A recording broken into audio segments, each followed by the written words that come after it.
दोस्तों तो आज हम हिंदी में आपके लिए ला रखे हैं यहाँ पे स्वर और व्यंजन यानी वर्णमाला का एमसीक्यू प्रैक्टिस सेट। तो आपको बता दें यहाँ पे कि जो ये स्वर व्यंजन यानी वर्णमाला का इससे पहले हमने वीडियो लाया था, उसमें मैंने प्रत्येक चीज़ वहाँ पे कवर की और जो भी एग्जाम में पूछा जाता है एग्जाम की दृष्टि से जो भी महत्वपूर्ण है वो सारी चीज़ें हमने वहाँ पे कवर कर ली है।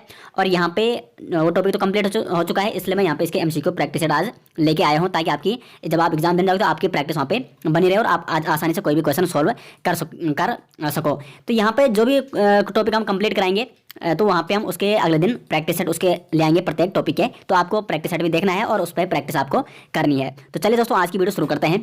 तो यहाँ पे जो आज का पहला क्वेश्चन है स्वर और व्यंजन यानी वर्णमाला का एमसीक्यू प्रैक्टिस सेट है। क्वेश्चन नंबर 1 यहाँ पे निम्न में से अघोष वर्ण कौन सा है? ऑप्शन आप दे सकते हो चा, आ, हा या मा। तो इसका जो राइट आंसर है अघोष वर्ण है ऑप्शन ए चा। अब देखो अघोष वर्ण वैसे मैं वीडियो में आपको पिछली वीडियो में समझा चुका हूँ, तो जिन्होंने अभी तक वो वीडियो नहीं देखी तो एक बार उस वीडियो को आप जरूर देखिएगा।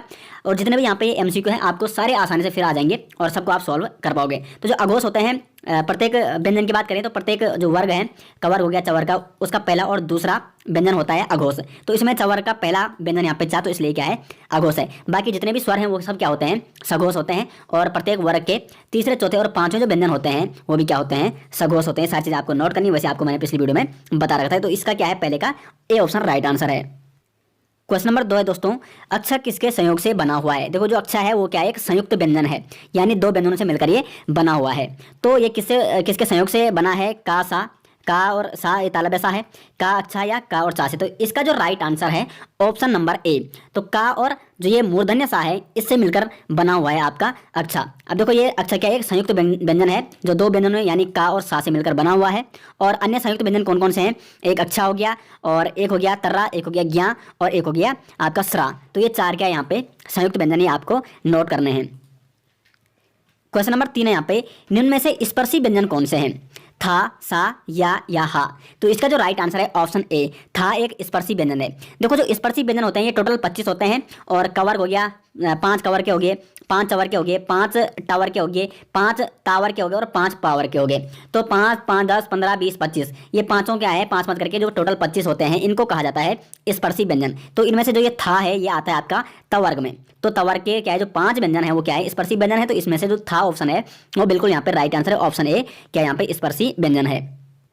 क्वेश्चन नंबर 4 यहाँ पे अंतः स्थ व्यंजन कितने होते हैं? तो ऑप्शन आप देख सकते हो 2 होते हैं, 3 होते हैं, 4 होते हैं, 5 होते हैं। तो इसका जो राइट आंसर है वो है आपका ऑप्शन सी राइट आंसर है। 4 होते हैं अंतः स्थ व्यंजन। कौन कौन से? या हो गया, रा हो गया, ला हो गया और वाह। तो ये जो चारों हैं ये क्या है आपके अंतः स्थ व्यंजन है। तो पूरी डिटेल जानने के लिए आप वहाँ पे वीडियो दे सकते हैं, इसकी जो पिछली वीडियो है। क्वेश्चन नंबर 5 यहाँ पे उच्चारण स्थान के आधार पर बताइए कि मूर्धन्य व्यंजन कौन सा है? ऑप्शन ए चा जा, बी ए टा डा, सी यहाँ पे ता दा या डी ए का और खा। तो इसका जो राइट आंसर है ऑप्शन बी टा और डा क्या यहाँ पे मूर्धन्य व्यंजन है। अब देखो यहाँ पे जो चवर्ग है चा और जा ये आपका यहाँ पे तालव्य और टा डा हो गया यहाँ पे मूर्धन्य और ता और दा हो गया यहाँ पे दंत व्यंजन और साथ साथ जो का और खा यहाँ पे हो गया जो कवर्ग है वो क्या है आपके कंठ है, ये कंठ से निकलते हैं। तो ये चीज़ें भी आपको नोट करनी है साथ साथ में। क्वेश्चन नंबर 6 यहाँ पे निम्न में से ऊष्म व्यंजन कौन से हैं? देखो ऊष्म व्यंजन कौन होते हैं? जिनको बोलने में एक ऊष्मा टाइप की यानी एक गर्मी टाइप की पैदा होती है सांस में, तो उनको कहते हैं ऊष्म व्यंजन और इनको कहा जाता है संघर्षी व्यंजन भी इनको कहा जाता है। तो इनमें से कौन से ऊष्म व्यंजन है? ऑप्शन आप देख सकते हो हा, खा, ना या झा। तो इसका जो राइट आंसर है ऑप्शन ए हा एक क्या है ऊष्म व्यंजन है। अब देखो अन्य ऊष्म व्यंजन कौन कौन से हैं? आपका सा हो गया तालव्य सा, ये वाला सा हो गया इसको मूर्धन्य सा कहते हैं, ये वाला सा हो गया इसको कहते हैं आपके दंत सा और हा हो गया। तो ये चारों क्या है आपके ऊष्म व्यंजन यानी इनको संघर्षी व्यंजन भी कहा जाता है।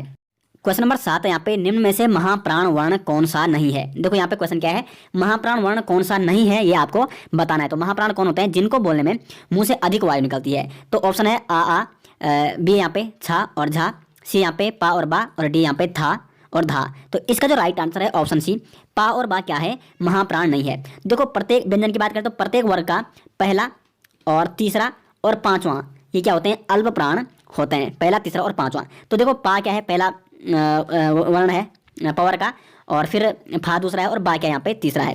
तो यहाँ पे आ गया पा और यहाँ पे आ गया बा। तो ये क्या है आपके अल्प प्राण है, ठीक है। और महाप्राण की बात करें तो जितने भी स्वर होते हैं सारे महाप्राण होते हैं और बाकी दूसरा और आपका चौथा जो वो होता है प्रत्येक वर्ग का व्यंजन होता है उसको क्या कहते हैं महाप्राण कहते हैं। तो छा झा हो गया ये क्या हो गया दूसरा तीसरा है चवर का और ये तवर का था दूसरा हो गया और धा क्या है चौथा है। तो इसमें सी ऑप्शन इसका राइट आंसर है। क्वेश्चन नंबर 8 है यहाँ पे हिंदी में मूलतः यहाँ पे होगा लेखन के आधार पर हिंदी में मूलतः लेखन वर्णों की संख्या क्या है, यानी लेखन के आधार पर वर्णों की संख्या क्या है, 50, 51, 52 या 53। तो इसका जो राइट आंसर है हिंदी में जो मूलतः लेखन के आधार पर है वो है टोटल 52 वर्ण। जबकि हिंदी में मूलतः अगर उच्चारण की बात की जाए तो वो होते हैं आपके 44 वर्ण। तो इनको कहा जाता है मूल वर्ण भी इनको कहा जाता है। और अगर कुल वर्ण पूछा जाए या मूलतः लेखन के आधार पर पूछा जाए तो वो आता है आपका 52। तो दो क्वेश्चन बन सकते हैं, मूलतः उच्चारण के आधार पर यानी मूल वर्ण वो है 44, जबकि मूलतः लेखन के आधार पर तो वो है यहाँ पे 52। इनको कुल वर्ण भी कहा जाता है। कई बार अगर ये पूछा गया कि टोटल यानी कुल वर्ण कितने हैं तो वो है यहाँ पे 52 वर्ण। तो इसका सी ऑप्शन यहाँ पे राइट है। क्वेश्चन नंबर 9 है यहाँ पे, निम्न में से संयुक्त स्वर है। ऑप्शन आप देख सकते हो ए, आ, उ या ई। देखो संयुक्त स्वर कौन होते हैं, वो स्वर जो दो या दो से अधिक स्वरों से मिलकर बने हुए हैं, तो उनको कहा जाता है संयुक्त स्वर। तो इसमें जो राइट आंसर है ऑप्शन ए, जो ये ए है वो क्या है, संयुक्त स्वर है। अब देखो ए किससे मिलकर बना है, तो ये बनता है जब आ या यहाँ पे आ हो, धन उसके साथ क्या हो जाए, ई हो जाए या ई हो जाए बड़ा ई, तो तब क्या बनता है यहाँ पे ए बनता है। तो ए क्या है, संयुक्त स्वर। अन्य संयुक्त स्वरों की बात की जाए, ए हो गया, आई हो गया, ओ और औ, ये चार यहाँ पे क्या है आपके संयुक्त स्वर हैं, ये आपको नोट करने हैं। क्वेश्चन नंबर 10 यहाँ पे, निम्न में से कौन सा सघोष वर्ण है। सघोष जिसमें क्या होता है, स्वर तंत्रों में कंपन होता है तो उसको कहते हैं सघोष वर्ण। और जितने भी स्वर हैं वो सारे क्या है, सघोष हैं। और प्रत्येक वर्ग में चाहे वो कवर्ग है चाहे वो चवर्ग है, जो पहला और दूसरा हो तो अघोष होते हैं, और बाकी तीन क्या होते हैं आपके, तीसरा चौथा पांचवा वो क्या होते हैं, सघोष वर्ण होते हैं। तो इसमें जो राइट आंसर है ऑप्शन ए, ई, क्योंकि ये एक स्वर है तो स्वर क्या होता है, सघोष वर्ण होते हैं। तो ई यानी ए ऑप्शन यहाँ पे राइट आंसर है क्वेश्चन नंबर 10 का। क्वेश्चन नंबर 11 यहाँ पे, निम्न में से पंचम वर्ण कौन सा है।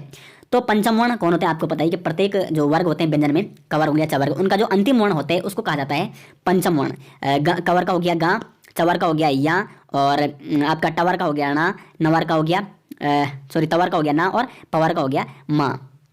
तो ये क्या है यहाँ पे पंचम वर्ण इनको कहा जाता है। तो निम्न में से पंचम वर्ण कौन सा है, तो यहाँ पे जो ना है ऑप्शन ए, वो क्या है, पंचम वर्ण है। क्वेश्चन नंबर 12 यहाँ पे, प्रयत्न के आधार पर ला किस प्रकार की ध्वनि है। तो ला किस प्रकार की ध्वनि है, ऑप्शन आप देख सकते हो, पार्श्विक, प्रकंपित, संघर्षी या लुंठित। तो इसका जो राइट आंसर है ऑप्शन ए, पार्श्विक ध्वनि है ला। क्योंकि जब आप ला का उच्चारण करते हैं ला, तो ला में जीभ ऐसी पहुंच जाती है ऊपर वहाँ पे तालु में, तो फिर यहाँ से जो वाय होती है वो पार्श्व से यानी जीव के पार्श्व से निकल जाती है। इसलिए ला के उच्चारण में जब जीव के पार्श्व से हवा निकल रही है तो इसको कहा जाता है पार्श्विक वर्ण, पार्श्विक ध्वनि। तो ला क्या यहाँ पे पार्श्विक ध्वनि है।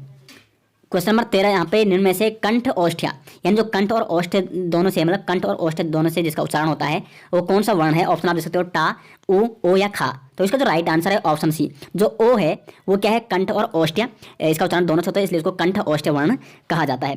ओ हो गया और औ हो गया, ये दोनों क्या है आपके कंठ और औष्ठ्य है। अब देखो यहाँ पे जो टा है वो क्या है आपका मूर्धन्य हो गया, और उ जो उ है यहाँ पे ये औष्ठ्य है, क्योंकि उ का उच्चारण औष्ठ्य से होता है। और खा यहाँ पे क्या है, ये तो खैर कंठ है जितना भी कवर्ग है। क्वेश्चन नंबर 14 यहाँ पे, निम्न में से मूर्धन्य ध्वनि कौन सी है, दा, सा, चा या ए। तो इसका जो राइट आंसर है ऑप्शन बी, जो सा है ये एक मूर्धन्य ध्वनि है। अब देखो सा भी तीन प्रकार होती है, होता है ये तालव्य ध्वनि है, तालों से निकलती है, सा हो गया ये मूर्धन्य है, और ये सा है ये है दंत्य सा। तो ये तीनों सा आपको नोट करने हैं कौन कौन से ये सा है। क्वेश्चन नंबर 15 यहाँ पे, निम्न में से अयोगवाह वर्ण कौन से हैं।